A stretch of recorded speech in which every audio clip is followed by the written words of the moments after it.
Hello, I'm Paul. I'm Adam. And I'm Ben. And welcome to the Filmbusters podcast. The film show with no filters, no prisoners taken, loads of disagreements, but one hell of a love for cinema.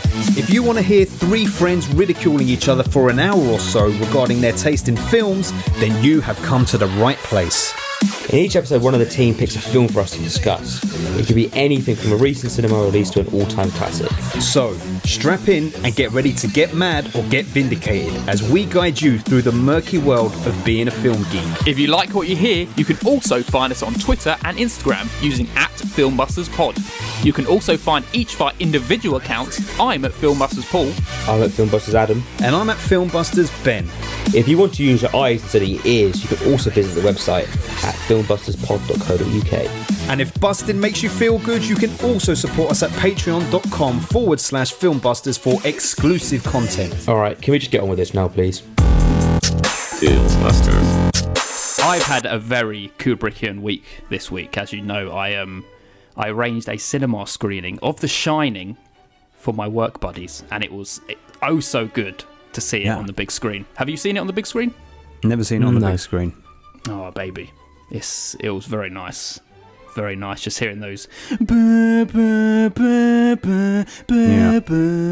which speaking of this episode, we're talking about Clockwork Orange. Did you hear the little sting in the Clockwork Orange theme? Well, it's the same composer, isn't it? So I think there's some very familiar. He probably would have used some things because Clockwork Orange came first, obviously. Yeah, 10 years before. Yeah. But I was like, oh, baby, what is that? It's The Shining in Clockwork Orange. It's very nice. When you went to see The Shining at the cinema, did you have to bring your copy of it to play it, or did they have it already there? No, mate. They fucking bring their own version and put it on the big screen. You don't fucking put a DVD in. Well, I don't know if you can hook up. You got your 4K steelbooks and stuff like that. Nah, you could hook one of them up. It's a very cool website that I found where you can book a cinema anywhere and they give you a screen and there's not an unlimited amount of films, but there's a big collection of films you can choose from, and you just tell them what you want to watch, what day you want, how many people are going, and they just set it up. And I called the cinema. I was like, surely, I wanted to make sure that it was actually going ahead. I called the cinema because obviously it's a different company that books the screen for you. And they were like, oh yeah, you come see The Shining tonight. Yeah, that's correct. And I was like, wicked, worked, and it all went ahead perfectly, and it was wonderful. It was great energy. And now were people talking and chattering during the film? No. Scott was talking. Talking, and he was clinking his drinks. He was with these two my two female colleagues, as you would know, Rhea and Emma, Adam, and they were the noisiest in there. At one point, Rhea walked down the aisle and knocked over every bottle in the aisle, and it was going ching ching ching. They were like the party animals of the cinema. Of that night, I went to the cinema with them two on Friday night, and they were both fine. We went to see a double bill of The Mummy at the Prince Charles Cinema. Oh, did you? Great stuff. I think it was a different energy because when we got in there, because obviously everyone knew each other, there was just like a raucous amount of talking before the film actually started. But there's like a 10-minute countdown before the film comes on, so you know exactly when the film's going to start. That's cool. So as soon as that, we did a 10-second countdown, and then it was like silence. Yeah. And everyone enjoyed it. Everyone's good for the most part, and I really enjoyed it. It was great. Very good. Well done on organising. Yeah, it was very fun. And today, it's been a pretty slow day, so me and two people at work watched fucking Doctor Sleep Director's Cut this morning. Jesus. 3 hours long, just sitting at work watching it. That's how much work we had to do today. Yeah. Hey. Yeah, so it's been very, very heavy on Kubrick and The Shining, basically. But it's been great. Very What's good. your next Kubrick film? I don't know, man. I need to watch Barry Lyndon at one point, but I watched it once and I just turned it off after 10 minutes. Too long, innit? I just didn't like it. It's hard to get into. It's that kind of period kind of drama, and it kind of put me off. I don't know. I feel like Kubrick's style, even if you're not enjoying the story so much, his style is worth the watch to see how he's going to execute it. So, have you seen Barry Lyndon then? No. Oh, you haven't seen it? Okay. Yeah, I need to go back to it. Lolita, I think, are the two that I haven't seen. Yeah. I got Didn't my you watch DVD. AI as well recently, Paul? Well, I don't count. It's Spielberg, really, isn't it? I know, but like It's got his fingerprints all over Yeah, it. it's got his fingerprints. Beginning and the end. That's it. That's the Kubrick stuff. Yeah. I got the Blu-ray box set here in front of me, which has Lolita in it, 2001, Clockwork Orange, Barry Lyndon, The Shining, Full Metal Jacket, and Eyes Wide Shut. Don't have Strangelove in it, but I had another Kubrick box set which I got rid of, but I pulled the Strangelove Blu-ray out of that and I've just incorporated it into the box somehow. 'Cause that's the ultimate for me. I've seen the remake of Lolita, but I haven't seen the Kubrick Lolita. Oh yeah, there was a remake, wasn't there? Yeah, the remake was Jeremy Irons, and I don't know who the actress was. I think the Kubrick original is James Mason, who was in The Verdict. Swain. Dominique. Dominique. See, I don't actually even know what Lolita's about, but for some reason I've always linked it to like Leon. I don't know why. I felt like it's about like a female assassin. It's an older man and an underage girl. Only it's in not Lolita. a female assassin, no?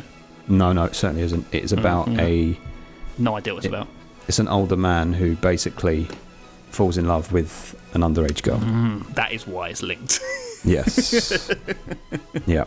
Depending what Leon version you're watching. Yeah. Yeah. Oh, very good. Well, we got some Kubrick scrubbing up to do to get that full knowledge of him. Today we're talking about Clockwork Orange. It is my pick. It's the second film in the 1971 round. It's all very exciting to start this round. Before we kick off the episode, let's just get into our Patreon at www.patreon.com/filmbusters, where we have exclusive episodes. People can suggest what films we do. They can come on the show. They can get bonus episodes. And today, we're doing a special episode of this episode. What is it, Adam? We are picking our favourite films that contain a colour in the title. Oh, yes. I think we all have different ones on this one. It kind of intentionally tried to avoid ones that I thought there'd be overlap on. So it was one of those ones where when you said it, I was like, this is going to be really difficult. But as soon as I went through my letterboxd, you realise quite quickly how many films actually have colours in the title. There'll probably be a couple of ones where I'll be like, oh yeah, I forgot about that film. I dare say this might be the only one that has orange in the title, though. Yeah, I haven't got an orange. Shall I give you a hint of what colours I got? Go on. Red, black and blue. I've got green, purple and black. Ooh.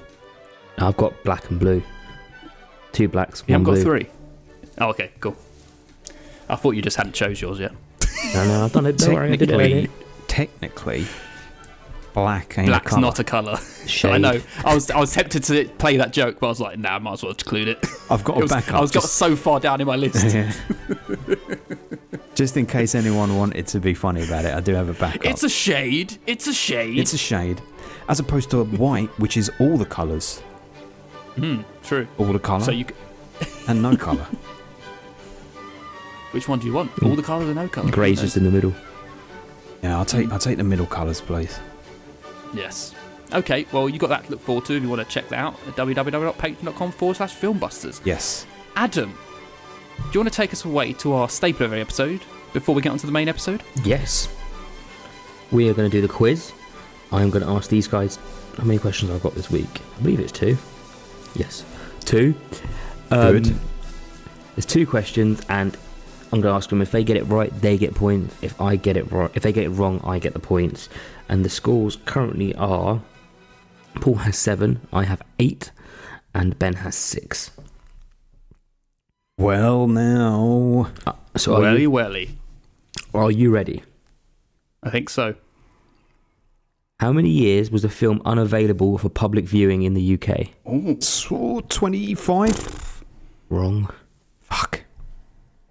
Fucking hell. 23.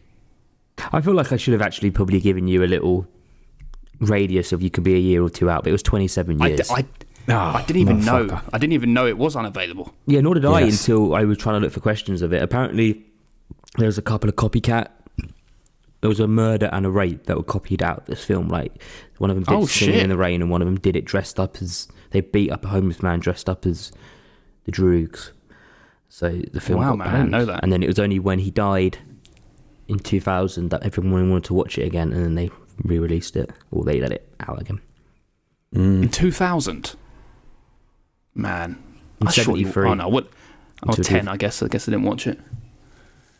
Look at that. Interesting. Okay. Adam gets the point. I don't know. I feel like okay, yeah. I thought this is going to be a hard one, but That was hard enough. this is slightly more difficult. Well, you're either going to smash it or you're not going to get it. Okay. What are the names of Alex's Droogs? Oh, for fuck's sake. Dim is one. Dim. I'll tell you what, you've worked together on this. If you two can team up, you both get a point. Oh, right, okay. I know Dim. That's all I know. Dim. Yeah. The other two don't get mentioned enough. No.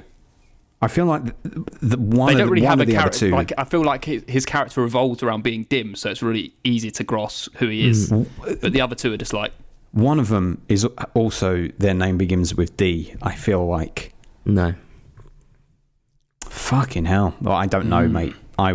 Dim's the only one that I would get from that. Yeah, same. That's tough. Georgie and Pete. I never would have got Never Pete, would've got but that. Georgie maybe. Pete, never. Although- Georgie does sound like a Droog. Yeah. Also sounds like just fucking it. Georgie. So are we going to get a point? Are we going to get a point for that? I don't know if you. I feel like you decide if you. You're the deserve quiz it. master, mate. I You feel do like what you you want. decide if you deserve a point from that. Mate, give it to Adam. Let him All right. run I've away got with one it. more question. Yeah. I've got one more question. If you get this right, Let you him get a have point. All right. What, each? Yeah. Or both of us? What? Ready? Okay. If you either of you get this right, you both get a point for the last one. Oh, shit, okay. What? Work I'm making together. this up. Hang on a as we go minute. So along. I what don't know. happens I don't if know we what's get this going on. question right? We both Then get I a get point. a point from the last question. This You is like got- a double or okay. nothing. Hang on a minute. At So the this moment, is us against Adam. the score is 10 to Adam, 7 to Paul, 6 to me. Now you're Well, no, going to it's ask 9. one more question. Yeah. And if you get it, if either of you get it right, then you two get a point for the last question. If neither of you get it right, then I get a point for the last question. This It's is you so versus- fucking you two complicated, versus mate. me. Go ahead, It's not go ahead. complicated. Can you name me his snake? Basil. Well done, Paul. Yes, boy. Well done. Well That was a done. bit too easy. I would not have come. It wouldn't come to me. It would not have come to me. Oh, I thought I had to remember that. Just I used to give a good what's their pet name when I was the quiz master a few years ago. Yeah. Did What you? was the cat Oh, called? Very good. Well, there you go. So what does that mean now, then, Adam? So you two get the point. So that means I have 9, Paul has 8, and you have 7. Look at that. You get points for not Lovely. doing anything. Pure chaos. That is this quiz. absolute chaos. A chaotic quiz for a chaotic film. Yeah, from a chaotic person. Yes. We don't know what's going on with this Adam boy. No. Wonderful. Thanks, Adam. Should we move on to the film? Yes. Let's do a Clockwork Orange. Let's go.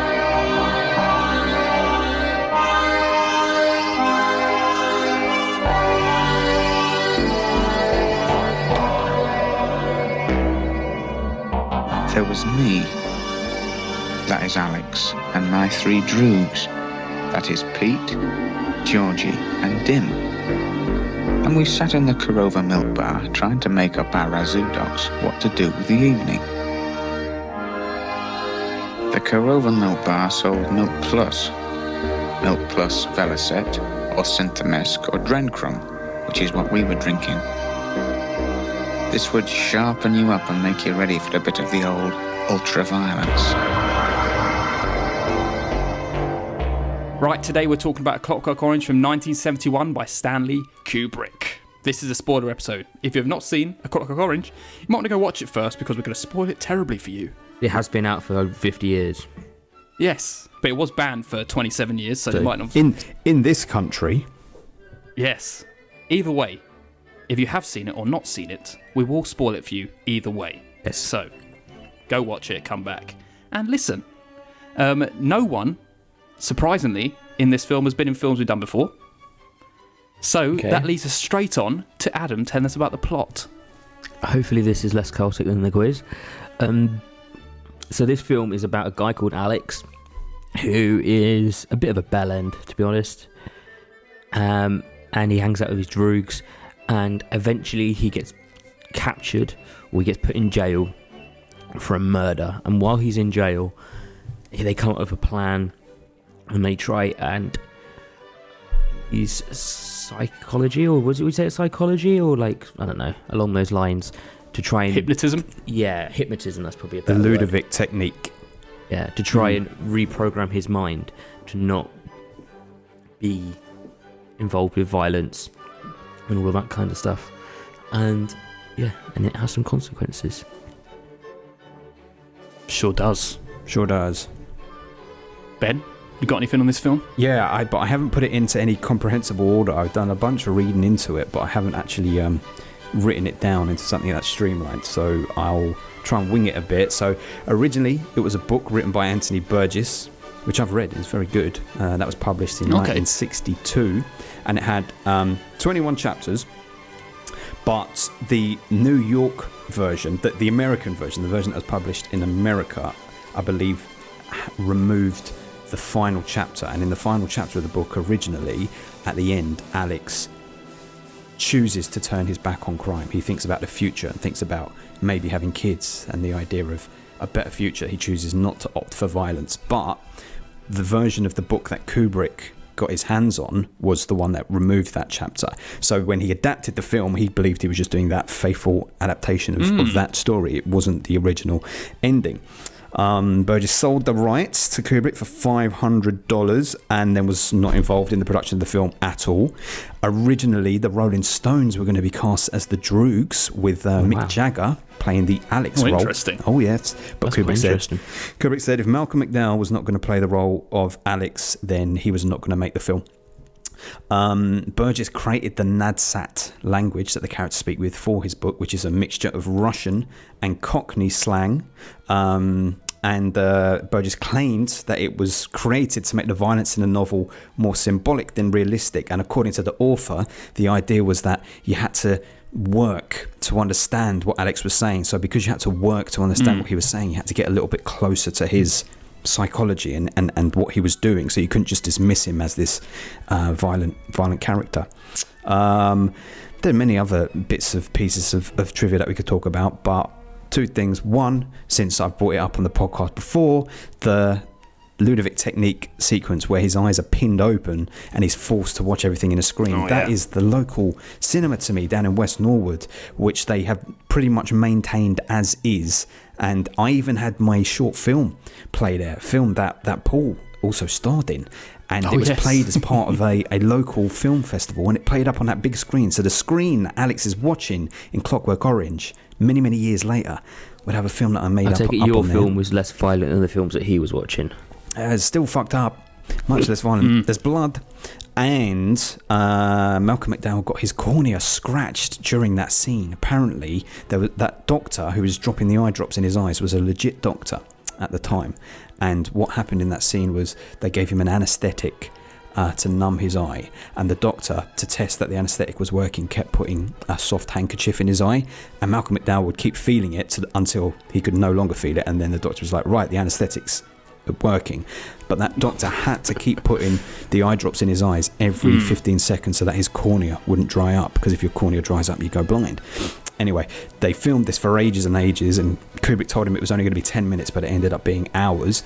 Anyway, they wrapped on the day, and then Malcolm McDowell was in the car on his way home, and the anaesthetic wore off, and he says that he remembers going over this speed bump, and as he went over the speed bump, he said it felt like a razor blade had been slashed down the entirety of his face. He said it was the most excruciating pain ever, because it just washed over him, because the eye had gone through so much shit. Like, imagine it. And then his doctor had to come around and inject him with morphine to relieve the pain. And then finally, just like a little bit of metal scratching your eyeball. Oh, horrible, mate. Horrible. You can tell that it's not simulated as well. Like, the more you watch it and you see that under the lid, you're like, fuck me, that. Ugh. And finally, just on the banning thing, it was Kubrick who decided to ban his own film, because there were these so-called copycat killings and rapes where things happened based on it, and a lot of lawyers who were defending the people who had done these things in court were saying the film was directly responsible, and got their clients to say, oh, I watched this film and then this happened. And Kubrick was obviously like, well, that's not, the film is not condoning that, and people, psychopath is a psychopath is a psychopath. It's not nothing to do with a film being made. But when he was making Barry Lyndon after this, his family started getting death threats and whatnot. And apparently, I didn't know this, Kubrick was, as anyone would be, but I always thought he was like this eccentric genius, but he was devoted to his family, and he was like, I cannot put them at risk, I will pull the film.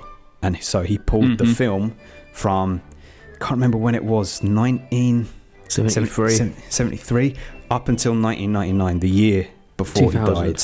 No, he died in 2000, but Kubrick dropped the ban. Okay, but the UK didn't drop the ban. That's what my question was about. It was banned by the government or something like that. Well, Kubrick removed the ban. The film got re-released in Great Britain in 2000, but he removed the ban in 1999. But it was Kubrick who pulled it. It was Kubrick who pulled it. Kubrick banned any British screenings of A Clockwork Orange in 74. That was it. It could play elsewhere, but not in Britain. I think there was a cinema, I can't remember what it was. They said there was a cinema that tried to play it, and it was completely shut down, like an official proper cinema. Wow. And they shut it down. They were hard on it, man. It's nuts. Yeah. Good knowledge. That was very comprehensive. I liked Lots it. of stuff. It's interesting. This is why I avoid screen. reading the trivia, because I like being surprised. No, it's good. The good thing about this one is that I had the Blu-ray, so I could actually watch some special features and stuff as well. Oh, good one. Beautiful stuff. Okay, this is my pick, so I get to decide whose order I want first impressions. Let's just do Filmbusters order. It's just like nothing else, this film, really, is it? It's like the whole fabricated language mixed with like this northern twang just makes it all like very otherworldly, and the amazing sets, every detail of every frame, it's just so meticulously thought out, as expected from Kubrick, which that's fucking great. I hadn't seen this film in a long time. From start to finish, I was transfixed. Everything is like slightly off to the world as we know it. It almost feels like it's set in some other world or like a near future. Yeah. And Malcolm McDowell is like he's so good in it. And regardless of how horrible he is, especially in those first like 30 minutes, strangely, I never hate him. And I think it's because we're all almost like always put into his mindset, as you were saying. It's like in this like grossly corrupt world that he kind of resides in. And really, it's just a snapshot of the corruption we have in our world, and we experience in our world too. That like the journey of Alex exploiting the citizens and the system just gets completely flipped on its head, where he is seemingly seen as the exploited one, and in a world where like the good guy never wins, which is pretty much how we live our lives. It's harsh. It's beautiful. The music is amazing. And it's hard not to love this film as a film lover. That's my first impressions. First impressions, there you go. Okay, so I've probably seen this film about 4 times now, I want to say. And I think the time before this time, I remember absolutely loving it. And then for some reason, it didn't click with me. I think I downloaded it at 8. But watching it on this watch now, and I don't know if it's because we're going to do it in this podcast and actually thinking about it for a bit, but it's absolutely incredible. I don't think I've ever appreciated how good this film is until this watch. I don't know what, for some reason, stuff clicked. I mean, I've always enjoyed it. I've always liked it. I mean, just downloaded it a little bit, but it never clicked for me like it did on this one. Like at the end of the film, you're meant to feel sympathetic for a guy who you know is a complete and utter arsehole, and you don't want anything but him to do well. It's just the way that this film can is commentary on what's right and wrong in the world and how fucked up the world can be. But then who really is the fucked up person in this world? Who is it? It's just the commentary of this film, and I think everything like that coming together. This is the most time I've ever enjoyed this film. I'm ready to talk about it. I thought you were going to say, mate, the last time you saw the film, you saw it with the big man himself. No, that was about 6 years ago now. I've watched it once since then. Well, still, that's worth a little shout out. Well, yeah, I did watch it, and he was at the end, and people asked him some questions and stuff, so... Malcolm McDowell, we mean, not Kubrick. Yeah. He didn't come back from the dead for Adam's screening. Last episode, at the end, I said, we're going to do a Clockwork Orange. I heard you, under your breath, you went, fuck me. Yeah.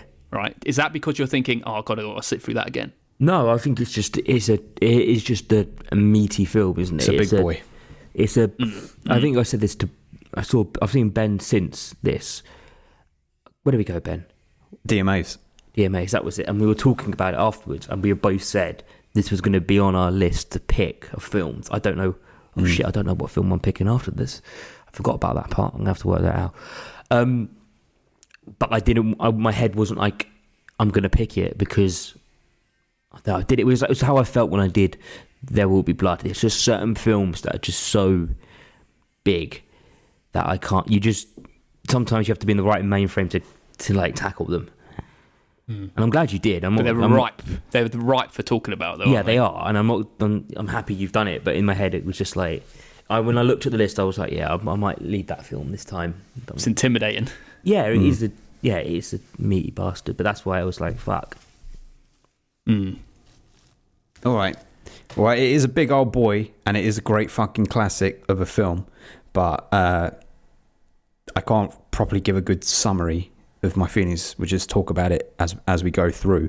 But like you said, I was thinking about it differently, knowing that we were going to come to the podcast and we'd be talking about themes and stuff. And the thing that struck me most this time was how it is everything that you kind of connect to Clockwork Orange is really in those first 45 minutes, because it's a film of 3 parts. It almost is literally broken up into 45-minute chunks. You check the timestamp and it's 45 minutes. It's that first thing, which is like the excess violence, youth gone wild, gone crazy, lawless, absolute excess violence, but still with a charismatic guy. Then that middle section is repercussions, reform, and then that third section is what happens when fucking free will is taken away. How can you be used and abused by all these other institutions and whatnot? And it is great, as you said, Paul, that you've got someone who is this terrible person doing terrible things, yet you are kind of with him throughout. And it is because they show all these other terrible, violent, oppressive systems that we, humanity, exist in. And there's a lot of comments in there about prison reform. There's a lot of comments about police, about religion, or organised religion, about writers and about the government, and how all of them manipulate people to some extent or another. And I love that. I think this viewing is probably the one where I actually enjoyed what came in the later parts of the film more than I did in the past, because like I say, I always just connect it to those initial 45-minute droogy acts, which is obviously very striking and very compelling to see. That's where all the like symbolism and iconography is. But there's a lot to be said and discussed in that second and third act. It's great. It's Malcolm McDowell's greatest ever role, and I don't think he's a particularly good actor generally, because I've seen him in a lot of rubbish, including the Halloween Rob Zombies, where he plays a very poor Loomis. Very poor. Yeah. But from the limited amount of films that I've seen him in, this is his masterpiece for sure, and possibly one of Kubrick's. It's there's a lot of meat, so let's feast. Let's feast. All right. You're right. I think you're right in saying, because I haven't seen this in so long, you do remember it for the first third of it, I guess. But I did enjoy. I enjoyed it more than ever. The other parts of it. Yeah. It's just fascinating stuff just to see, because I was like, what is this? I can't remember what is the moral of this whole story. I can't actually remember, and that's what really clicked for me on this. I think that's what really clicked for me on this one. Like Ben said, you always remember the first 45 minutes, and I always remember the last bit. I always thought it was shorter. I thought it was like an hour and a half of the chaos at the beginning, and I think it was only this time I realised how early in the film he actually gets like arrested, and it all goes tits up.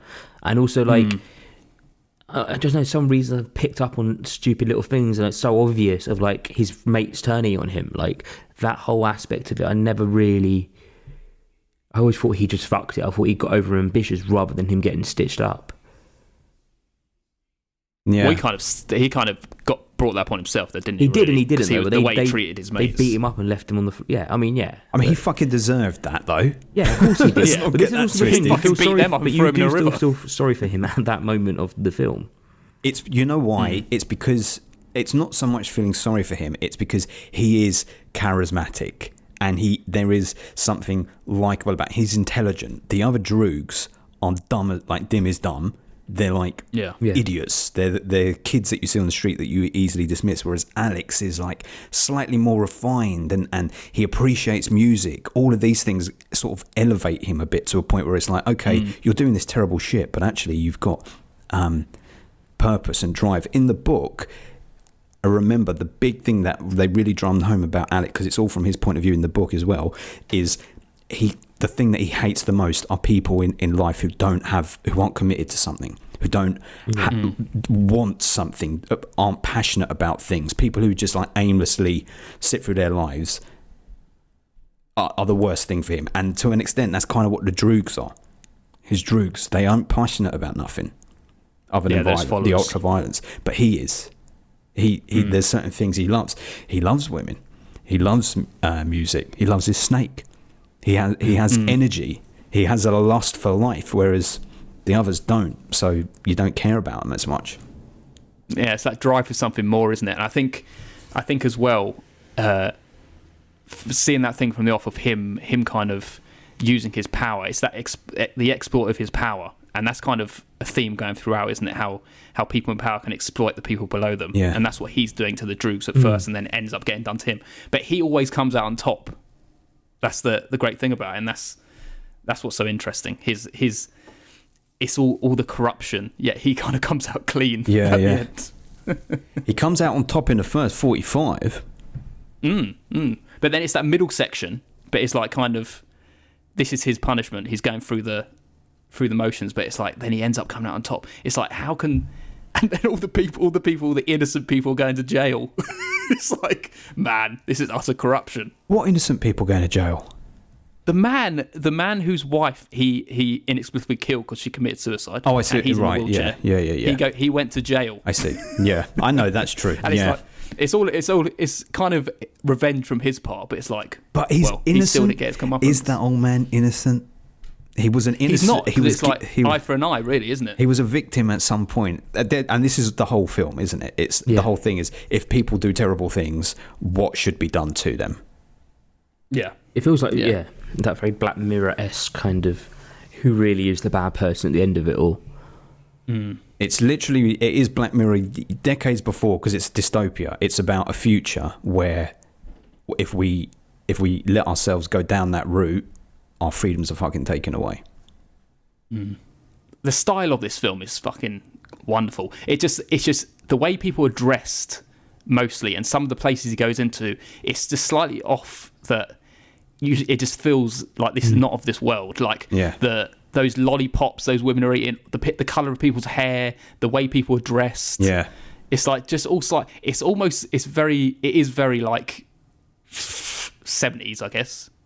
The way it feels. It's a very realistic look at the future, I think. Yeah. Not like flying cars and everything. Everything's a bit more sleek and a bit more. It's definitely how they would have envisioned the future back then, because it is 60s, 70s furniture and shit like that. Yeah. Lots of browns, lots of I mean, all of it. My two favourite visuals in the whole film is obviously the Moloko Milk Bar, and the opening scene is just amazing. And the second one is when he walks around the record store. The way he's dressed, the way that record store's presented, the way that classical music's been weird, sort of like remixed into this robotic voice, and the lollies that they're sucking on. You enjoying that little sister? Yeah. What's wrong with your one? Yeah. All flaccid. Just to say about that opening shot where it focuses on the Droogs and it slowly pulls back. I love this. Is that when Kubrick shot that afterwards, he came up to Malcolm McDowell and he's like, oh, I've just watched that shot. I don't know if you realise, but after you drank the milk, you sort of held it there so it looked like you were cheersing someone. And Malcolm McDowell said, I was cheersing the audience because I was saying to them, you're in for a hell of a ride. And Kubrick was like, I like that. I'll keep it. Kubrick was going to reshoot it. I bet he did like that. Yeah. That is a good one. All that milk, man. Like that, just something like that. The idea of all these drugs being in the milk, in this milk bar, and just getting fucked up on milk is just a wonderful Your belly idea. would be in a fucking pieces, man. Yeah, well, You're lining that stomach, mate. you're lining it, yeah. Everyone's going to have fucking kidney stones by the end of it. Hey, you'd have plenty of strong bones, though. Your calcium deficiency is a thing of the past. Down the old Maloko bar. That's how he gets those good kicks in Yeah, when he's doing man. Singing in the Rain. Exactly, Got yeah. those strong bones. He's strong.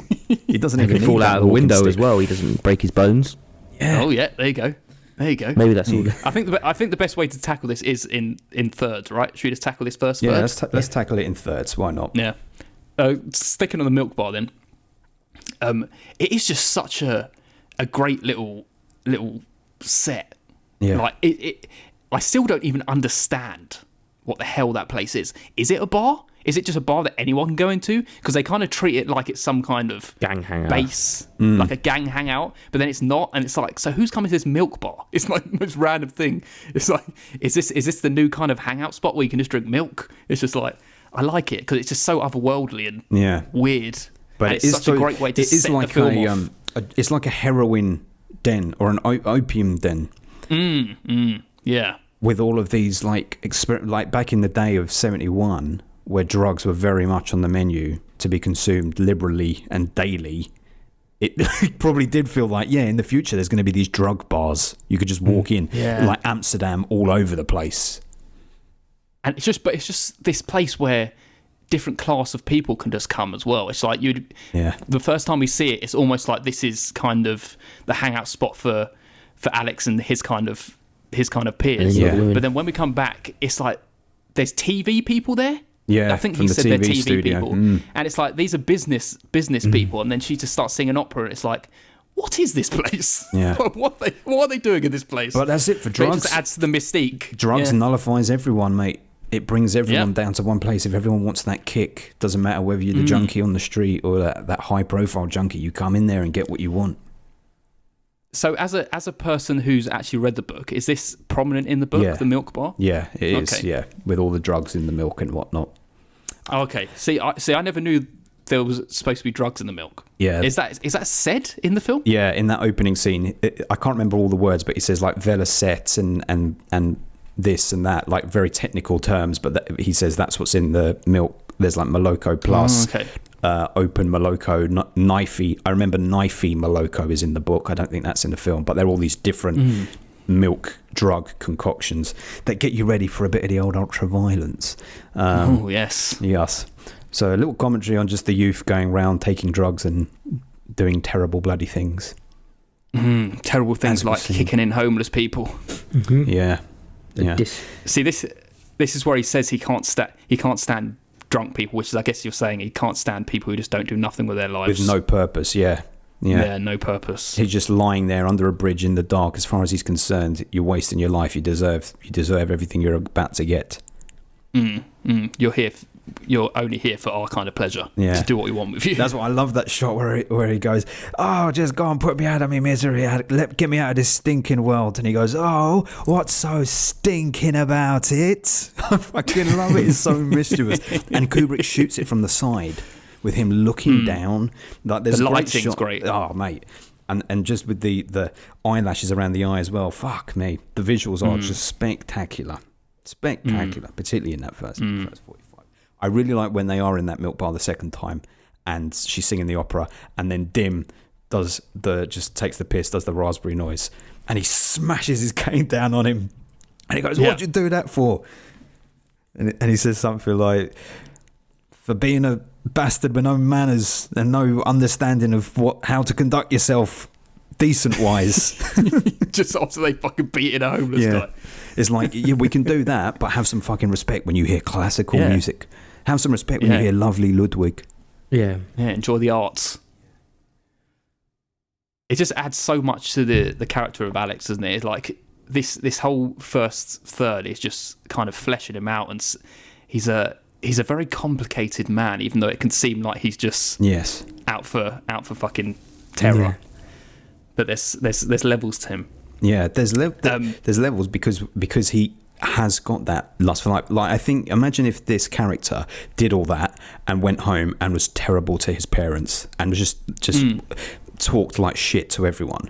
But because he speaks in this amazing vernacular, which is kind of exciting, and because he dances around during a rape, and because he calls people sir and missus, and because he likes music, all of this gives him life. My brother, all of that stuff. It gives him life. It makes him. It is the Charles Manson effect, if you want to call it that, in a way. For me, how if Jenny listens to this, she's going to say to me afterwards, "I told you to stop talking about Charles Manson as well." But anyway, just in this, Spacey and Charles Manson, they're my go-to people. But it is, if Manson was not as charismatic as he is, of course I wouldn't be interested in it. But it's because he's such a fascinating talker that you're compelled to listen, and you almost like, oh yeah, I can see that. I understand why you're doing it. I understand why you're saying that. Yeah, it's super fascinating to watch. That's why it works with Alex. Yeah, absolutely. And this leads on to, let's just say about the car scene. I kind of like how it solves the green screen. It is, yeah. It's so erratic. They're all just loaded in this car, and it's almost like the screen behind is just jumping all over the place. Like, this isn't real. It looks like they're lifting off, like they're fucking at the front or something. And also, it's like the smallest car in the world because they just fly under that truck. Yes, they do. It is. I remember I went to the Stanley Kubrick. There was an exhibition of his at the Design Museum. Again, it must have been about 4 years ago. And they had the car in the foyer when you went in, and it is very low to the ground. Oh, what, the actual car they used? Yeah, they had the car they used, and they had some of the prints from The Shining when he's on the typewriter, all that kind of stuff. And they had loads of, like, Alex's hat was there, all that kind of stuff. Oh, mate. Should have gone to see that. Very good exhibition. And lovely. How did you, just generally in this first 45, obviously the film gets a whole load of controversy for being like real violent and shocking and everything, but did you boys find, obviously this rape is terrible, but did you find the way that it was shot and the way that it was executed was particularly reprehensible or shocking to you? I think there's elements of it. I wouldn't say much, a little bit, only a tiny bit though. It's the way it's shot is just so great that it kind of looks beautiful regardless of the horrible stuff they're doing. Yeah. And I mean, I know that it's obviously he's cutting the clothing off and stuff, but I don't think it ever gets. It's almost like alluding to something horrible rather than actually doing anything horrible. The most horrible thing we get is him stripping someone naked. Yeah, cutting with the scissors, which is horrible. Yeah. Yeah. The reason that it makes people uncomfortable, I think, is because it's not just. I feel like if it was just outright violence, people would go, "No, terrible," and that's it. But people were outraged because they were watching it, but they were also getting these comedic things like dancing around to Singing in the Rain while it's going on, dressed like that with like phallic noses on their face. That kind of stuff is what makes people uncomfortable, right? Yeah. Like it's just the whole idea of it, isn't it? It's like this. It just gives you that feeling rather than having to actually experience it. Like if for example, like Alex, you actually see Alex rape this woman. Yeah, I think that will take it to another level, where it's just alluding to this really nasty stuff and him singing, and it just gives you that feeling of like, oh man, this is horrible. Yeah, absolutely. And it's also because in the first scene they stop a rape from happening, and now this time they're doing it. Yeah, that is an interesting dichotomy there. They show that within like 10 minutes. They prevent a rape, but it's not because they want to save her. It's that they just want a Barney. Yeah. Yeah. them beating up the other guys is more important than them raping someone in that moment. Did you know that scene was the first time that radio mics were ever used in film? Can you believe that? Which scene? That scene where they go up against the other gang, where they literally had radio mics attached to them, and the sounds that you hear is just the sound of the scene rather than stuff that was layered on. It was the first ever film to be shot on Dolby. Look at that. Hey, Mr. Kubrick, man. He's a master. Innovator. And let me say this now before I forget, because I don't know when else I would fit this in. The thing that is amazing about him is that he literally did like one genre, filming each genre, and that was it. He wasn't like, oh yeah, if you've seen Clockwork Orange, then you know this film will be like this and this film will be like that. It's like, let me do horror. And what's her name? Eyes Wide Shut's and it's not really period, is it? No. I just remember the burlesque dancing. But he's done period. Like he's done period. He's done war film. He's done satire. He's done sci-fi with 2001: Space Odyssey. He's done horror with The Shining. He's done I don't know, drama for Lolita. I ain't seen it. I don't know. Nearly every single one of them is regarded as the best. Yeah. And in fact, Malcolm McDowell says that on one of the extras. He says that's the thing about Stanley, is that not only did he do all these films in these different genres, arguably his film in that genre is often considered the best. Like 2001, people say greatest sci-fi. Shining, people say the greatest horror. You know. Anyway, 2001's the only one that I mean, I know why people love it, but there's something about it. It's like, yeah, I know. I also feel that way, but I've only watched the film once. I need to watch it again. I do need to watch it. I think it's more the ending. Adam gives it 10 out of 10. Do I? Yeah. There's like an 8. No, you give it a 10 out of 10. A lot of people do. A lot of people love that one up. I think the idea of it and the set of it is beautiful. It's just where it goes. I think the last. But again, I think it's one of those films you could watch it any time, and then suddenly it will click. You'll be like, oh my god, like... Yeah, maybe. I get maybe this. One day. Well, speaking of 2001, the person who designed the Star Baby at the end of 2001 Space Odyssey also designed all the Moloko bar mannequins and the big phallic ceramic willy that does the cat lady's head in. Yes. Can I just say, it had been a while since I'd watched it, and when I suddenly saw all those cats in the house, I was like, fuck, you are going to lose me. Oh, yeah. That will put me off Alex if anything happens to those cats. Fortunately, not even a hint of danger to the cats. No. Well, he does kill the owner, so they could have been starved to death afterwards. Yeah, but the police would have turned up and the police would have brought all sorts of milk. He would have taken them to the milk bar. There you go. Fed them all druggy milk. Tits and fucking coke. They would have eaten the owner before they starved. Just like Michelle Pfeiffer. Batman Returns reference, folks. Batman Returns reference. Yes. Now, yes, I don't know about you,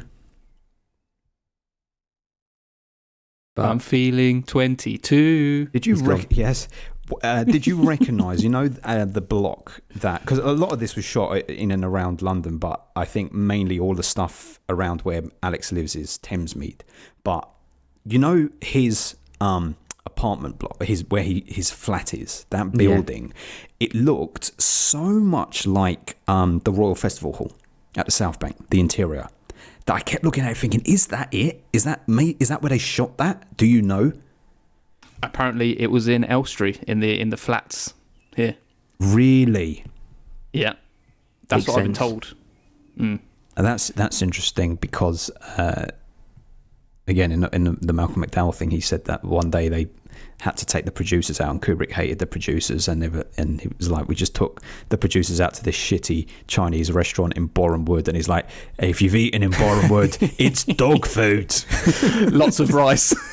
That restaurant in High Street. You're still there after all this time. Christ. I love the scene in his home where the teacher comes to visit, and it's like, here's our first glimpse at how it's not only the kids, the teenagers. We can see that this so-called trusted teacher is a bit dirty himself. Like, you're talking about... I thought he was his parole officer. Okay, tell me what he was. Maybe he was. I couldn't really clock it. It seemed like he was maybe an older teacher or not headmaster, but some senior figure who had some sort of oversight of him.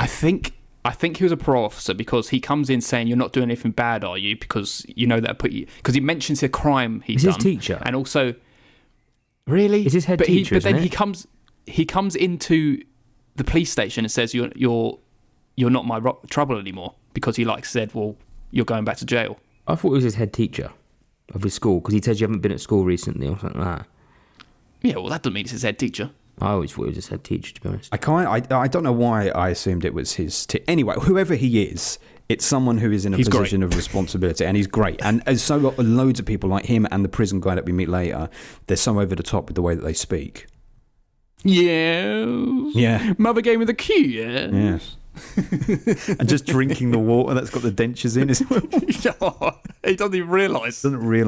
Look what you're fucking drinking. And he's just got him, and just the idea of this young boy in his underpants, and he's got him sat next to him while he's fully dressed in a coat on a bed with his arm around him. Yes. And then he just grabs his dick. Grabs his dick after he's laid him back. But there you go. I love the shot before you see him as well when he's walking past. You just see him sitting in the bedroom, but they just go past the door immediately. And you're he has a sec to think about. Hang on a minute. Oh yeah, it was good. Great. Very good. Great dialogue. But again, even in that scene, you kind of you're on Alex's side a little bit because you're like, who is this guy who's being all weird and fucking creepy? Yes. And Alex keeps calling him sir. And it's his language. It's his vernacular, the power of language. If you can use language right, you can fucking win people over. Yeah. If you can appear to be intellectual and above your station, then you can be treated that way as well. Yeah. Absolutely. He goes onto the record store after this, and then it goes on to the threesome, which is the sped up threesome, which I love. I read about this as well, where it was just a non-stop take. And Malcolm McDowell was happy because it meant that he could still do what he wanted. And Kubrick was telling him, stop picking the girls back up and having sex with them again because they just had to get dressed and leave. But he kept grabbing them and undressing them again. That's funny. I think it adds so much to that scene. That's funny. It's you could tell Malcolm McDowell must have a sense of this is going to play, don't worry. This is going to work. For him to do stuff like this and then Kubrick being okay, yeah, I'm putting this in the final film. From the cheers in the screen to this bit, I think that's great. So I don't understand what the relationship was, but he was in a film called If, which I've always wanted to see but haven't, which is why Kubrick cast him in this. And the director of that, called Lindsay something, apparently that director on If, when he knew that Malcolm McDowell was going to play this role, was coaching him on how to play the role of Alex, which is interesting because I've never heard of another director telling someone play it this way, because multiple times in Clockwork Orange he'll be and this is Lindsay told me to do it, Lindsay told me, the smile, Alex's smile, that's the previous director. So I wonder how much of that came from the previous director, because he was still a young guy at the time. To be calling the shots against Kubrick, who I know he wasn't, he was big, but he still hadn't done some of his masterpieces by that point. It would have been daunting to just come and be cocky, just leave it in my hands, Stanley. Yeah, it's a very solid vision of how he wanted this character to be. Yeah, he's a very solid character, isn't it? Yeah, it's everything about him. You feel like Malcolm McDowell had to embody that character to be part of that character. Yeah, 100%. That's what makes it so fucking great. Yeah, but the threesome happens, and he's got a pain in his Gulliver. Yeah. This is where the other droogs try to go above their station and try and I guess one of them wanted to be the leader in some way. Yeah. I don't know where the kind of the idea of Alex wasn't pulling his weight. Was it because he was just going off having sex with these two girls? They said that he was doing small time scores and they wanted to do something bigger. And also he went off with the girls, didn't he, when he was meant to be with them? He was just doing his own thing and didn't respect them, I think. Right, yeah. They wanted that one guy particularly wanted that slightly bigger fucking score. Was it Georgie or Pete? It was George. I don't know. I'm assuming it's Georgie. That's the only one I know. One of them's so low key that he he's so in the background. Anything. Yeah. He even doesn't really want to be a part of it when they're all getting beaten up. He's the one who doesn't go on to be a police officer. Yeah. He's almost the one who doesn't want to do anything with his life, at least. Yeah. So he beats them up so that And then he kind of just makes out like, oh, so what was the idea then? It's like he takes the idea for his own kind of thing. Yeah, he's still restoring order himself. Like, the thing is, even though he likes to be considered a bit of a maverick and a lawless one, he still wants order within his own gang. Yeah, yeah. I think he wants His way order or the within highway. society as well. It's just the right people. He's just it's his law, isn't it? His law, yeah. The law is, and this is the big theme of it, it's free will. As long as you're living. Let me do what I want to do, yeah. Live. And there's the big question in the whole film. Is what happens later morally right if someone's done terrible shit? Yeah. That's the way of life, mate. That's how it goes most of the time. And then, so here it is. It culminates in it. He smashes her head in with a massive ceramic willy, and then the Droogs leave him to end up with the police. So his people have turned on him. He arguably gets what he deserves. It would be good if they all had. I don't think any of us feel bad about the fact that he's fucking arrested. No, not at that point. No, of course not. And he goes into the old prison system. It does, and this is where kind of, I guess, the second part starts, really, isn't it? Yeah. I gotta say, I love this sergeant character. Yeah. He's so good. He's ridiculous. Just the way he acts, and it's almost like this is the way he goes about his soldier duties, and everyone else is just like, why is he so extra, this guy? Yeah. It's like no one else is acting like this, only him. I know. He's so into his role. Brilliant. But it makes it all the better for it. Yeah. But you can imagine it's dealing with prisoners day in, day out, saying the same stuff. He's just going through the routine of it all. Yeah. I love all of it. Standing behind Put the it white down line. gently. Yes. Put it down gently. Mothballs. When he puts all his clothes in there, he's like, mothballs. It's like, just the man knows to do it. You don't even need to tell him that. Yeah. It's a very brave performance from Malcolm McDowell, because he has to just like strip naked here, like it's nothing, bend over and have his asshole lit up by a torch. I mean, that fucking happened. There was no... Do you think his bumhole was actually out? They might have had a little bit of tape there. I highly doubt it. I highly Might as doubt well it. get the bumhole out. Would you think it was braver to have the sergeant character look into his bumhole? Yeah, a bit of both. Like, I wouldn't want to be that sergeant. I'm hoping that he focused on a cheek rather than the eye. But, yeah. But also before that, when they're interrogating him, apparently he was spit upon by the one actor. Oh, yeah, I can imagine. Genuine. Yeah. And then the actor said to Kubrick, I haven't got any more spit in me. And one of the other police guys was like, I think I can do it. And Malcolm McDowell says he brought up oysters, basically. Oysters. Oh, my Lord. That is disgusting. Yeah. Almost like treat Alex as he's actually been treated. I know. Like in real life. I know. Fucking horrendous. So gross. I forgot about that scene, yeah. Because the amount of shots Kubrick likes to do as well. I know. Normally, I can imagine that was loads. Yeah. And it went all over his lips. All over his I saw lips. something as well. Do you know the bit where he licks the guy's shoe a little bit further down the film? Yeah. Oh, yeah. He requested that it was a brand new shoe that didn't touch the floor or anything. Oh, you would, I wouldn't hope you? so. You Yeah. fucking Yeah, I hope would. so. Because otherwise, God knows what you're licking up. The actor was hopping over there. He was. He was. That was gross. That was a bit of a gross scene. And this is the last time we see the... I'm sure he was a pro officer. You're no longer my duty, yes? Yeah, that's it. You're going to jail, yes? Into the state. All right, so let's talk about this as a topic here now. So, in prison, let's talk about the real world and our opinions on it. If someone's done what Alex has done, at this point, what should his punishment be, in your opinion? He'd killed one person and inexplicably killed another person, but that person could have died while he was in prison. We're not sure. And he's raped someone. And raped, yes. And beaten up homeless people. Very long time in prison. If it was in real life. He got 14 obviously this is a years, film. didn't he? I can't remember what his sentence was. In the film, I think it was 14 years, and he served 2. But this prison officer, the point being is that the prison warden, who we meet a little bit later in this middle section, is not a fan of this new experimental Ludovico technique. No. Because he wants eye for an eye punishment. If this happened, you stay here and you serve. That's your punishment.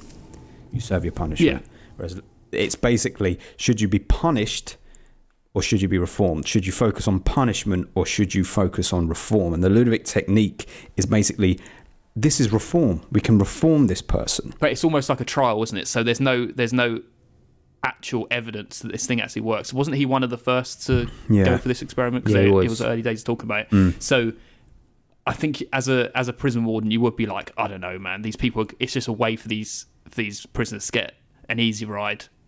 So I can kind of understand why he would feel that way. And that's exactly what Alex thought. Alex thought, this is an easy ride. I can just pretend I've been reformed through this, whatever experiment this is. This is going to be an easy ride. I can just make out like I'm reformed in the end. Yeah. Alex Little was definitely going to just, So I can kind of get it.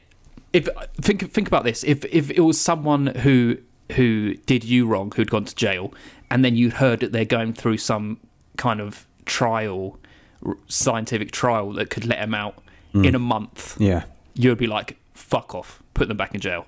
Yeah, there is elements of though that the prison is there for. It's meant to be there for. You're meant to be reformed when you come out of it, or so this surely is the ultimate reformation of like a person that you can do. So that person who killed you, he no longer who hurt you or whatever, no longer exists. I mean, this is where the moral questions come in of like exactly that person no longer exists. This is the meat. And also, when you look at him, what life does he actually have?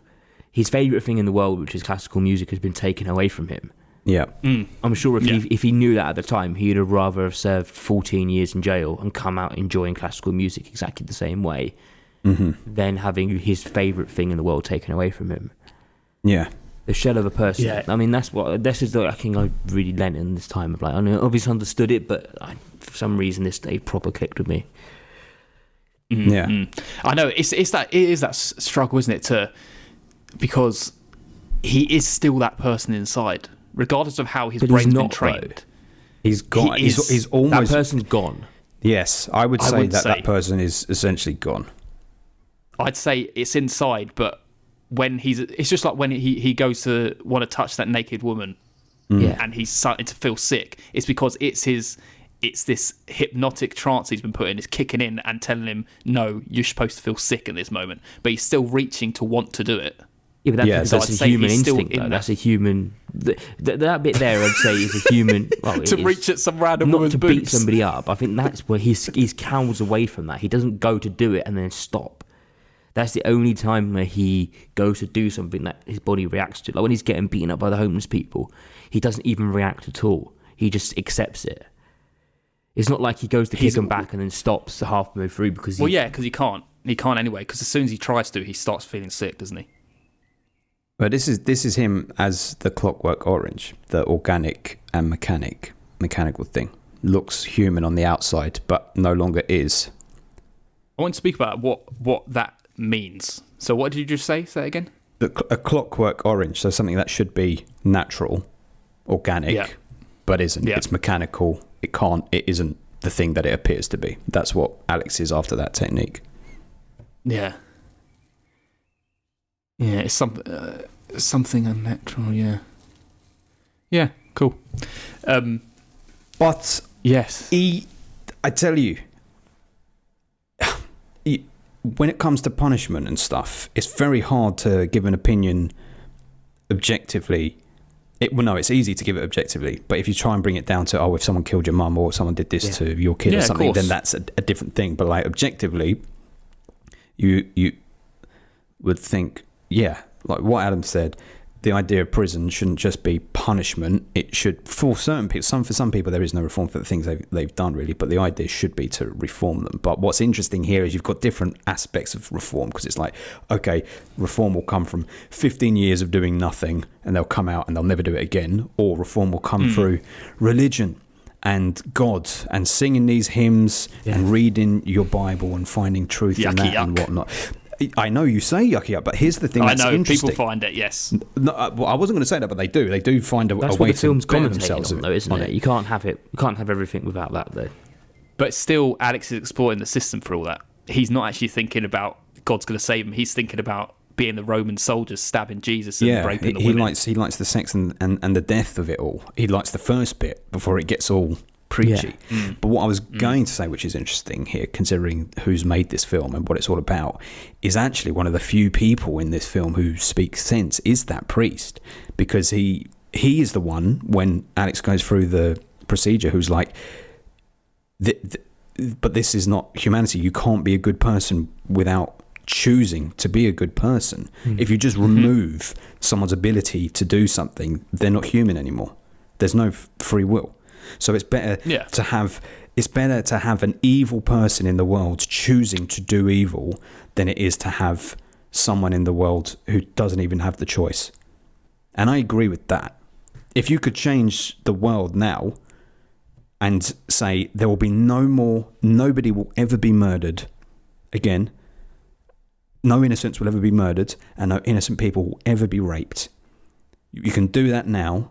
We will flick a switch, though, and it means that nobody can choose not to do it. It's impossible for them to do it, and it comes at the compromise of things that they would otherwise like to enjoy, like films, like art, like music, the choice to believe or anything. I would say no, because that isn't humanity. That's not civilization. That's not human. No. It's not human. It's not living. No. Not saying that raping people's living, but that's like the it's on the same spectrum, isn't it? You all have free will to do whatever you want, and it's just your choice whether to do a good or bad thing. Yeah, and we have to have it, because that is what makes us human. Like people look at what happened when in COVID. The whole world saw it when governments told people stay at home. Like, nobody wanted to stay at home, and you could argue that it was because of to protect other people and whatnot, and people had to stay at home. We did it, but the reality is people did not like the government telling them, you cannot go out, you cannot do this, you have to stay home, you don't have a choice in the matter, you've got to stay home. And in this story, decades before, we're seeing what happens when government institutions are removing people's ability to do something, the free will to do something. I will defend anyone's right to the death to not to have gone out. You have a right to not go out. If the government had said, we're not even giving you a choice, we're posting gunmen outside everyone's home, and if anyone comes out of their house, they'll be shot, I said no. Fuck no. Yeah. No. Yeah. And we're going to take you down and get your vaccines at gunpoint, and if you don't want it, you'll be shot. I say fuck no. Even if I personally believe it's the right thing to do, people have to have the right to choose, because if you remove that, that is not civilization. Yeah, absolutely, it's true. And it just so happens that the character we're following has done bad things. This could be applied to anyone, with the government just like taking free will from anyone. Yeah.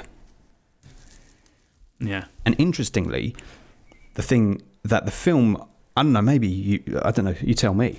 In the book, I remember them really Alex leaning into the idea that the government, or maybe not the government, the system, whatever, actually wanted crime to take place on the street, because he says something like, there's always a lot of police out by day, but not much by night. Like, they wanted crime to purge the streets a little at night and to keep people in fear a little bit. It wasn't in them interests. A very dystopian way of looking at stuff, isn't it? Yes.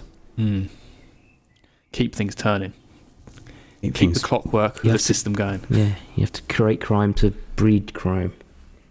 I mean, it is a very Black Mirror idea, that idea of, if you could have a chip put it in your kids, that means that it definitely will do nothing evil in life. Would you do it? I mean, at the moment I'm watching, I know you've watched it already, Ben, but I'm watching Severance, and it's that same aspect of, like, you're willing to cut away a whole portion of your life so you can have happiness in one side. I never thought about that, but that is a very good companion piece to this, actually, yeah. I still need to watch that. I need to get an Apple subscription. Through it. That's good. interesting. I'm enjoying it. It's a very slow burner to watch as well for me. It's like, you don't, like, one a week.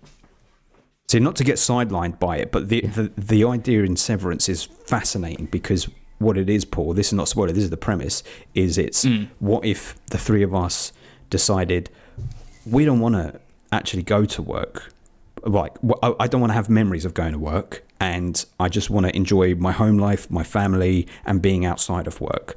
So we have this operation, which is called severance, which means the minute you step into work, you become a new person. It's still you. It's you, but you have no memory of your time in work. So immediately when you step into work, the next thing you know, you're leaving work. So you are just existing on the outside, but actually you're existing on the inside. The inside you knows nothing but work. But you can't transfer anything over, like friends, skills. You can't take notes out. You can't smuggle a note into your work self or anything like that. You have no idea either side of it. The person inside work, do they have memories of outside work? No, they have nothing about them. They talk about stuff like, I think my outie likes this. That's what they call them, outies and stuff. So, it's very the moral thing of like, yeah. And I think there's interesting elements of it. Like, if you could have that happen to you, you become like a police detective or something. That's really interesting, but you don't take that job home with you at night. And when you're sitting with your family, you think of all the dark shit you've had. But then, and that's kind of what Alex is. Well, no, it's not actually here, because Alex doesn't know when he agrees to that Ludwig technique. It is like you say, Paul. He just anything to get out. Yeah, and also they don't know about the classical music until one point when he's showing the video, and then they say it, and then they go, "Oh, that's our thing now, isn't it?" That's true. Yeah. Yeah, it's just because it's linked to the Nazi videos. They think, "Oh, now he likes classical, and just take something away from him. Like, let's punish him through something." If they didn't have that classical music on those films, right, so he could go out and still enjoy lovely Ludwig, but not be violent and not be rapey, would you have considered what he went through a success? I think it would be a less obvious success, but I think that's what kills him, though. That's what kills him inside. Like, he can live without the violence. Biggest punishment. He can live without the violence and the sex, I think, but it's the music that he wants to live with, and then that's what cripples him. So if the music wasn't playing and he could still listen to Beethoven, you would say when he's outside. Well, then also there is elements of it. Like, I know he's getting caught up in his old person came back to punish him, but at the same time, he say you need to be a little bit violent to get through this life. Like, you need to stand up for yourself. Like, he didn't stand up for himself against the lodger. He didn't stand up for himself against the homeless people. He didn't stand up against his mates that chased him down. Like, I know he brought them all on himself through his actions beforehand. But if you've got no violence in you, life will shit you out. It's any sense of conflict, isn't it? As soon as he starts having an argument, he starts immediately feeling sick. It's almost like the government stopping anyone from protesting or something. Yeah. It's like, it's your freedoms. As soon as you stop that, your freedoms are taken. Yeah. I think it's ahead of its time in terms of its discussions about, like, privacy and your own personal enjoyment of life and the state involvement. Doing it to this day as well. That's why we're still talking about this film to this day. Yeah. And I think that's why I think the violence is not very shocking nowadays. I mean, it is, like, but people the do violence far really worse. isn't this film, though. That's what I think I took more away from on this watch. It's in there to shock you and to stir you up, and then to cause you to have that internal battle of, do I like Alex, do I not like Alex? Yeah. But the violence isn't the film. I mean, I was going to watch it, and Chelsea came in and I stopped it because I didn't want her to get the wrong impression about this film. Like, if somebody, what you're watching, it was at the very beginning of the film, and I was like, "She could come where all in, the like, worst stuff happens." Yeah, and it's like, what the fuck are you watching? And it's like, no, that isn't like that is. This isn't the film. The film isn't that. No, it's a violence of a surface level, but then deep down is the real violence. In the film is the violence inflicted upon Alex. Yeah. Because Kubrick definitely is saying that him giving up fucking free will. I mean, Kubrick's also smart enough. He's not like one of those directors that likes to cause... He wouldn't do violence without meaning of it. Yeah. He's not just doing it to fucking swing his dick around. It's like... Yeah. That's not who he was. Everything's there for a reason. Kubrick's always been about that. Well, it's such a big film to tackle as well. It is. Silence. I know. I don't know where to go from this. Because we got to the big meaty talk. Not necessarily talking around the film rather than I think at the film. No. Yeah, I mean, I think the ending comes in one. That's what the discussion is. I think when you just get into the second two parts is when you start talking about this element of it, and that's the only way you can discuss those parts is by talking about this bit.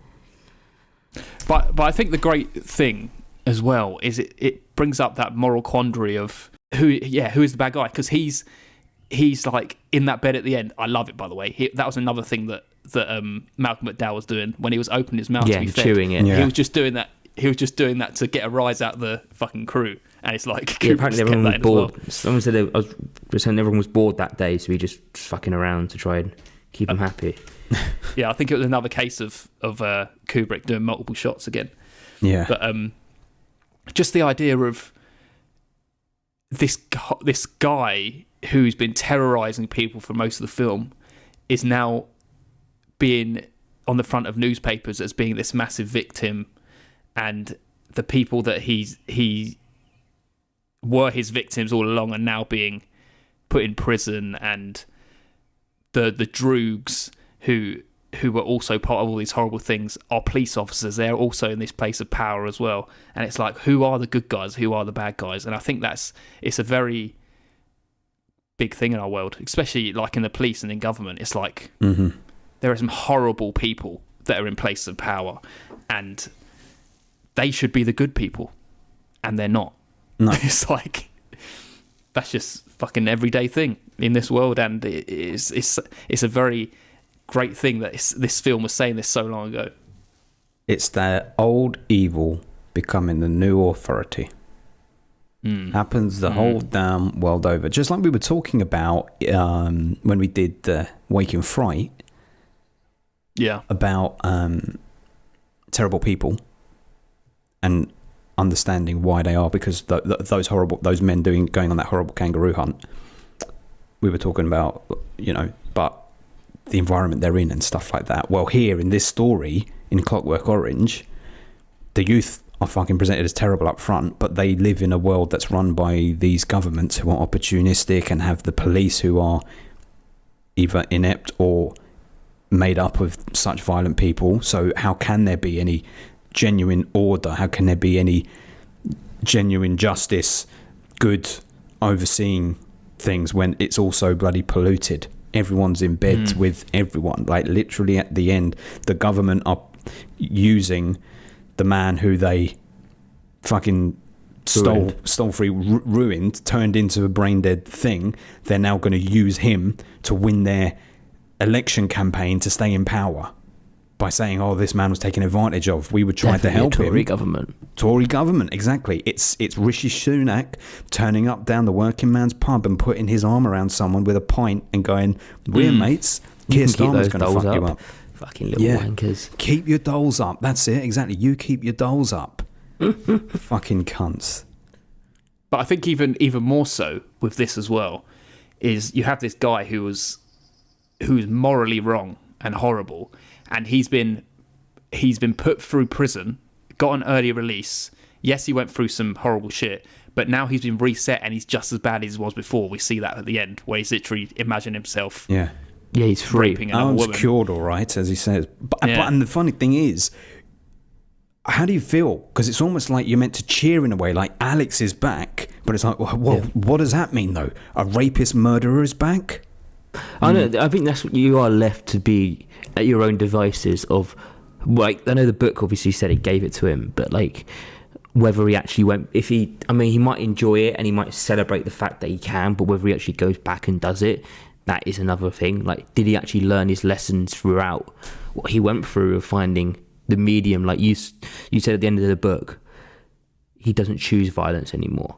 That's it, and that's why the he book can is be violent, kind of, but he doesn't choose it. Well, I think the film is like, it leaves you on that element of, do you reckon he went back or? Yeah, and it works. It works for that reason. And then Trainspotting came around and choose love, choose violence. Choose life.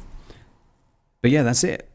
Like, at least now, as it's left, but it's terrible because the government are going to fucking use him. Just like the government don't care about anyone, they just care about their self-interest. Everyone cares about their self-interest in this film. But at that point, they're going to use him, just like that writer wants to use him. At the end, the writer wants to use him to bring down the government. The writer has his own agenda as well. When he's there with it in his fucking wheelchair, he is going to use Alex before he knows who he is as someone that he can take down the existing government with. Whether you agree with him or not, he's going to use him. Alex is going to be used by all these fucking people because he he isn't his own person anymore. He's like a poster boy for freedom when he was Yeah. like, as a person himself, he is the opposite of that. He's like control and rape and savagery. You definitely feel conflicted at the end. Yeah, absolutely. But yeah, at least in And I love Burgess that image of him that he sees at the end where it doesn't necessarily look like he's raping the woman because the woman's actually on top. But she looks like she's writhing. He celebrates sex, doesn't he? It's more of that sex dream rather than a... Yeah. But there's a crowd of people around him just watching him. And it's like, look, I'm on the front cover of the papers now. You're just watching me do this and cheering me on for it. Yeah, but that's the commentary is less about Alex at that point, and it is the government. It's like what are they willing to say is bad, and what are they willing to say is good in order for them to maintain power and control. And it's all well and good. I was talking about it on a film, but when you live your life, do you feel that way? When you hear people have done terrible things, do you always go, "Oh, but it's all right. In the future, hopefully they'll be better." It's hard to be that way. It is very hard to be that way. Some people just want to fucking die for what they do. Yeah, it depends how close you are to whatever the thing is. The beautiful thing is this film tells you people can be more than one fucking thing. You don't just exist as a murderer, rapist, criminal, arsehole. You can also... There is people in between. Yeah, you can be a great saviour for animals. Like the Hitler dichotomy. He was a wonderful artist. It could be both things. The duality of humanity, man. You can just be one like thing or another. The writer at the end who was a victim and then he was the aggressor. And interestingly about that writer, do you know that Anthony Burgess went through that? His wife was their house was invaded by a gang, and his wife or his partner at the time was raped in the house, and then he wrote Clockwork Orange. Fuck. And that takes something, doesn't it? Because like, imagine that's happened to you. You would think you'd and be he's angry. also siding with the person who did it then. Or at least writing from their point of view. Yeah. Like, he obviously, that's very liberal. But it's like, let's understand then. Let's get to the root of why this happened. But there is something to be said. Like, they don't actually go into why Alex... They never go into why Alex likes this stuff. It's just that he's wired that way. Yeah. That's just how people are, isn't it? You could take that from any serial killer. It's just they're just born that way. That's just how they are. But that's a whole conversation, that is. Are you born that way or are you nurtured? Well, we're nurtured that way, but... Nature or nurture? I mean, there's two different things. If you're looking at Alex's nurturing, I guess, you wouldn't say there was anything. It's more he's if anything, bored. Yeah, it is all bored. I can think. Yeah. Boredom. But that's in that case, it would be nature. That's what they say about kids and teenagers when they're running rampant now. They say, they're bored. They need, like, the government have gutted youth centres and sports centres and areas that they could go to, so they're turning to crime. And there's... Well, it also probably... Was it Thatcher at that time? No, Thatcher was later, wasn't she? But then there's that time in the government where the government shut everything down in that aspect, and it was that kind of way that the world was looking, but that came afterwards. We got to protect people's choices. You can't remove it from people. Take control from the people. I'm trying to think of literal examples where that happens now. What, where the government are taking control from? Where there's that thing of, that's Protest. not right because you're... I guess it is. The right to peaceful protest, I guess, is a thing, yeah. It's human rights, basically, isn't it? It's just human rights, the eradication of that. Yeah. Again, it's the right to protest. That's literally taking your voice. Yeah. And your choice. I mean, I love it. I love the way that they talk. I love the talking heightens it all. The language. Absolutely. Absolutely. It makes you really like study and really keep your ears close to what's being said, and you get wrapped up in it. And the thing is, by the end, you get an idea. Like, at first, if you just hear the words in silo, you wouldn't know. But if he says, "Oh, I'm sitting next to a babochka," and he's sitting next to a woman, it's like, all right, babochka's woman. And then when you hear it, when he says vidi, I do like to vidi the old films. Like, okay, all right, see, right, okay. And then, and I like that as a narrative device. It's like the more you listen, the more you understand him, the more you're with him. Yeah. It's a very clever piece of work on that side. Pushed out his yazzik. Yeah. Licked his boot. Yeah. McGlazzies. McGlaz balls. Video well, Fuck that brothers, scene. video well. Very well, little brothers. It does add something, doesn't it? Yeah. 100%. Should we give our final thoughts on this then, or we got more to say? I think I'm about there with it. Yeah, same. I think I am too. You want my final thoughts? Yes. Okay, so it had been a long time since I had watched this film. Yeah. It's the same as Adam was saying. I think this time is the first time I'd really appreciated it for because we were like knew it as when you know it's a podcast episode, you're really like taking it in so much more. Yes. 100%. Because you really want to like absorb everything. Yeah. And I think that is the best way to watch a film. Oh yeah. Just Yeah. imagine you're doing it for a podcast. Yeah, 100%. I would love to translate that into every film that I watch and like It's do a hard little though, reading isn't it? and analysis. You can't. We ain't got the time in the day.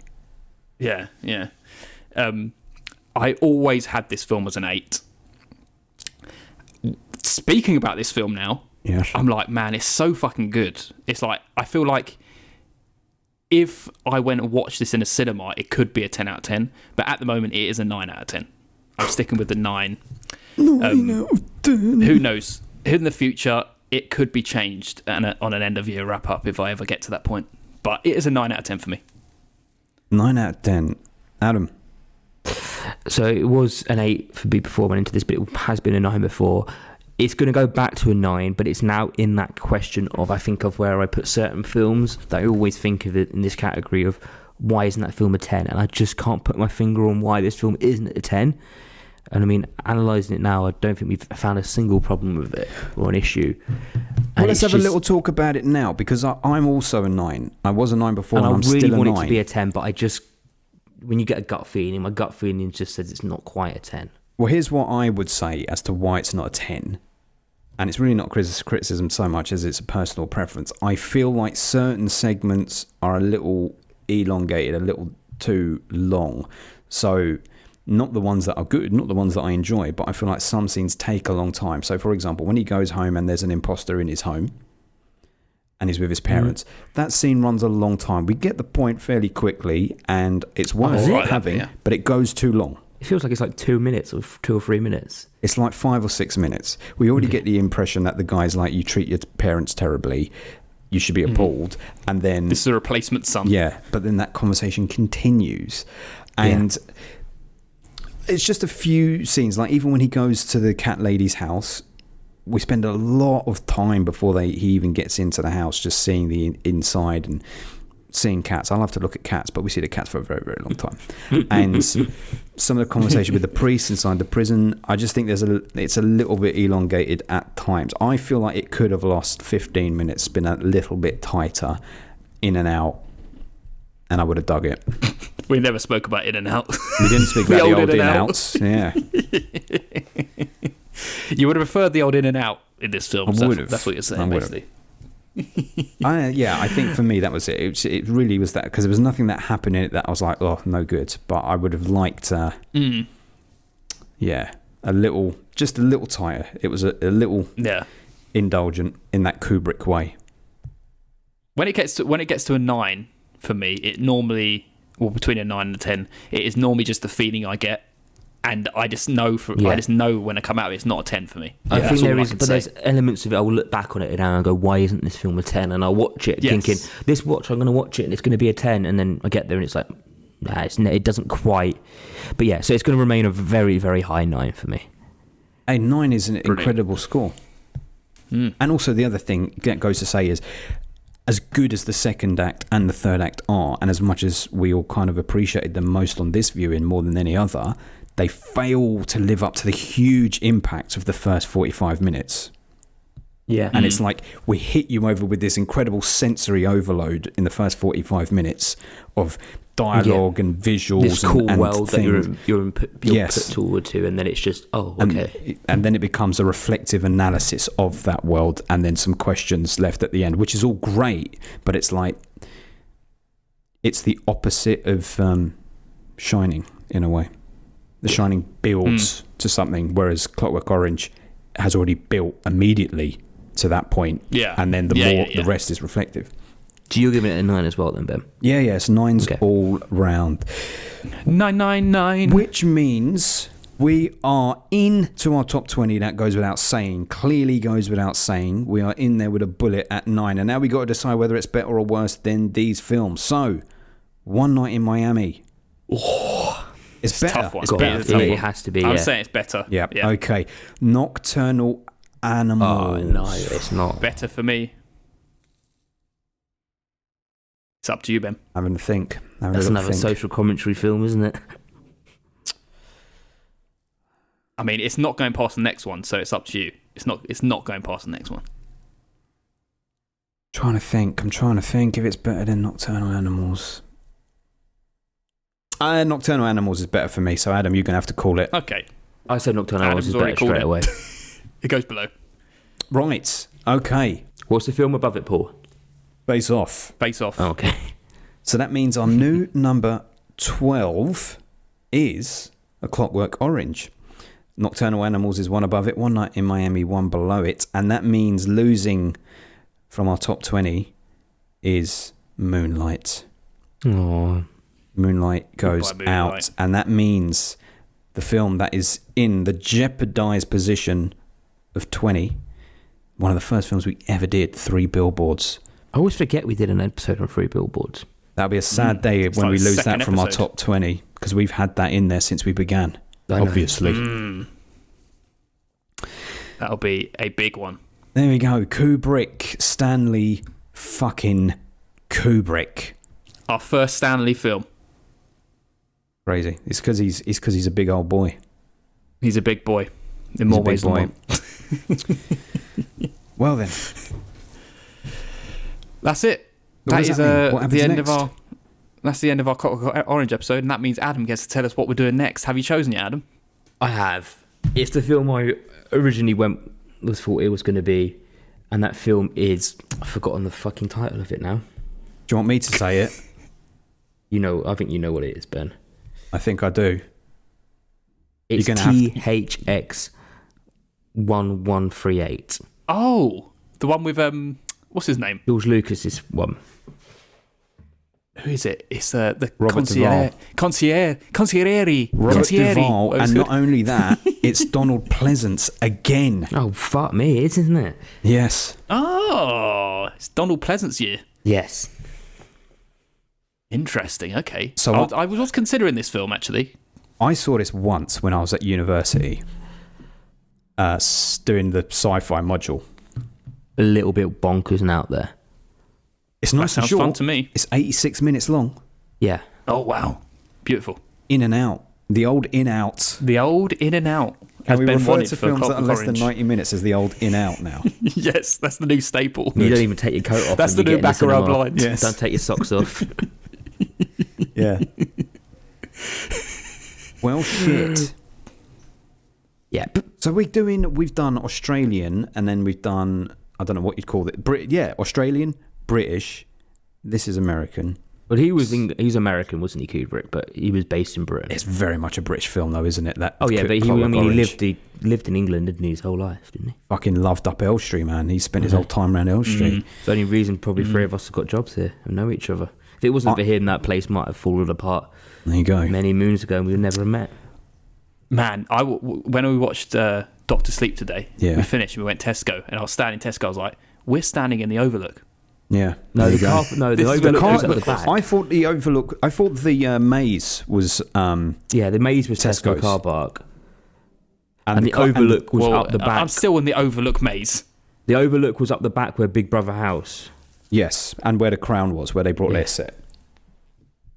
Either way, I was standing in or around the Overlook Hotel. Watch that. Yeah. Watch the if you've got the Blu-ray or the DVD, watch the feature that Kubrick's wife filmed behind the scenes, where she starts in Jack Nicholson's dressing room, and then it follows him for like 20 minutes because his dressing room is in that block. I can't remember what the block is where Strictly is done, up there. Oh, really? And I want to watch that.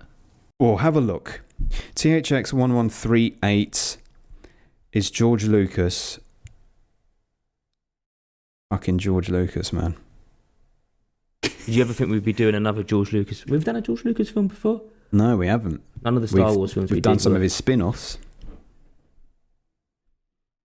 Funny thing about George Lucas is he only directed, of that original trilogy, he only did the first one.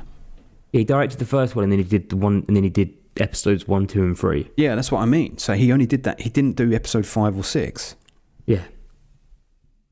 That man is so lucky to have a career. Do you know what? I'm going to say it now before we go into next week's thing. He's a shit director. He has done some. He did fucking Howard the Duck. Well, shit director. Alex and Julio may love it. I don't. All right. So where do we go now with this? We move on to our patrons, I have to say. Do you want to talk about that? Yep. Right, so our patrons, they send us a little message. They tell us what they've been watching for the past week, the best and the worst, and then we talk about them, and then we tell them whether you should watch them or not, basically. If you want to do that, you can become a patron at www.patreon.com/filmbusters, and you can become a patron just at the likes of Luke Bennett. Yes, you can. You can also join Paul Mott. You can join Francis Cibarini. You can join Andy Bishop. You can join Ben from Film Vloggers. You can join Mark and Steve from Movie Drone. You can join Home Video Hustle. You can join Luke Human. You can join Sean Panda Nicholson. You can join Nerd Rovert. Yes, you can. You can also join Julio. You can join Jamie. You can also listen to Jamie on the Movie Drone podcast. Jamie and his daughter went on the Movie Drone podcast with an episode that should be released by now, covering the 80s version of The Blob. So check that out. I need to watch the film first. Yeah, me too. And lastly, but not leastly, you can join Katie and Oti from For Your Reference. You better join them. You better fucking join them. Yeah, baby. It's the first time we've kind of done it mostly seriously. Yeah. I know. Total serial. Okay, first of all, we've got Sean Panda Nicholson, and he says, "Hey, busting buddies. I hope life is treating you all very well, and you've had a great movie-filled week. We sure have." Sean. He says, "In the Bamboo Forest this week, I've watched loads of good ones, but for my best, I have to go with Shazam! Fury of the Gods. It won't be everyone's cup of tea, but I just found it so incredibly fun and enjoyed every minute. I'm also now in love with Helen Mirren and Lucy Liu. For worse, I'll say the Super Mario Brothers movie. No, it's not bad, but it's nothing amazing either. It's just fine. I just found it to be instantly forgettable. My kids loved it, however, and they probably are more of the demographic for it. I'll say the score was fantastic and incorporated a lot of classic Mario themes. Anyway, keep living your best life, and remember, I love you all." Is it called the Super Mario Bros. Movie? Well, which one is he talking about? The new one. Oh. I thought he was still... When I started reading it, I thought he was talking about the fucking... Yeah, so did I. One? No, apparently the new one is called the Super Mario Brothers movie. Do you know what I found out the other day? That the film that we did, the Mario movies that we did, they didn't actually have the rights for any of the characters, and that's why all the characters don't look anything like the characters. Well, that makes sense. It does make a lot of sense now.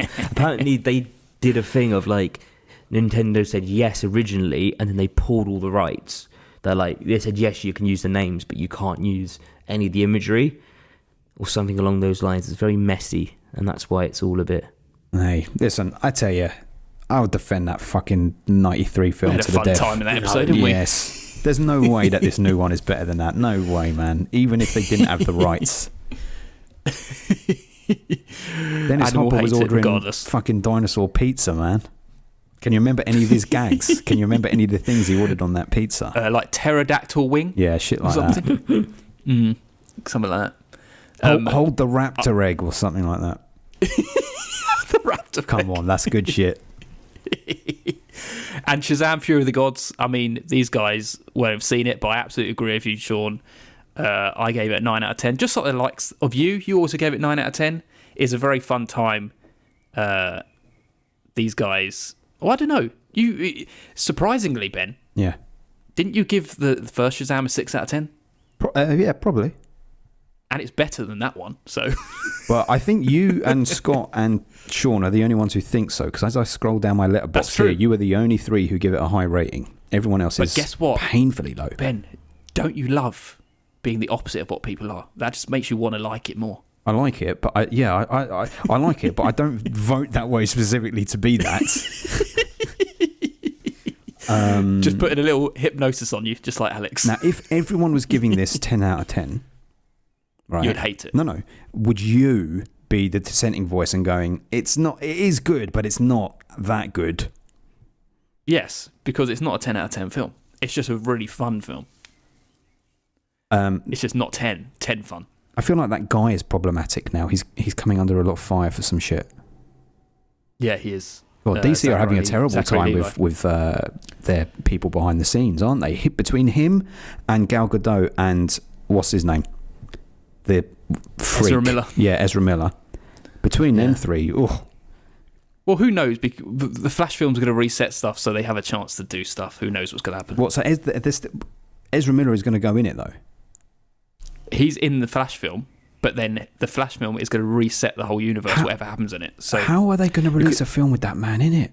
That's wild. It's already filmed. It's already filmed. So they look at what Ridley Scott did with Spacey. He fucking replaced him. Well, they're going to replace him regardless. So anyway, maybe you'll like it, Ben. Adam, you'll like it. You'll not like it. Just to sass me. So Okay, fair enough. Okay, so next up we have Julio, and he says, I recommend Ultra Violence and the old In Out.